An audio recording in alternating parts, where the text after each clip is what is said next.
आज दिंडीचं जेवण होतं आणि काय झालं, इंद्रायणी नदीला पूर आल्यामुळं दिंडी राहिली मरकळला आणि जेवण तयार करून ठेवलं होतं आळंदीला पलीकडं.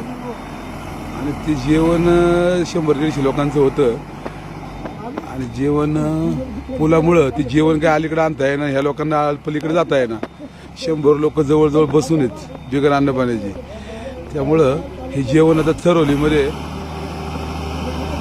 वस्तीवरती एका ठिकाणी आलो होतं. त्यांना तिथून थोडी रिक्स घेऊन म्हटलं आपण जाऊ. त्या रिक्स घ्यायला लावले ड्रायव्हरला, म्हटलं जा काय हरकत नाही, प्रयत्न कर म्हटलं.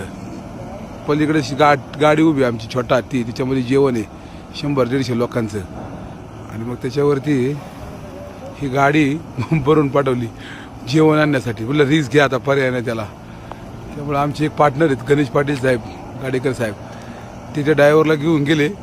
पलीकडे एक छोटा हत्ती आहे, त्याच्यामध्ये ते जेवण तयार करून ठेवलेलं आहे सगळं 100-150 लोकांचं. एवढा पाऊस झाला आज भयंकर की या पावसामुळं सगळंच टोटल बंद झालं आहे. जवळजवळ दिंड्यांचं एवढं हाल झालं आहे की लिमिटच्या बाहेर. पण आता दिंड्या एवढ्या लांब आल्यात, एवढे लोक बिचारी लांब आल्यात, त्यांची जेवायची सोय सगळी करून ठेवली होती आम्ही. पण आता ती आळंदीमध्ये ठेवली होती आणि नेमकं पावसामुळे सगळे रस्ते बंद झाले आणि मग त्यामुळं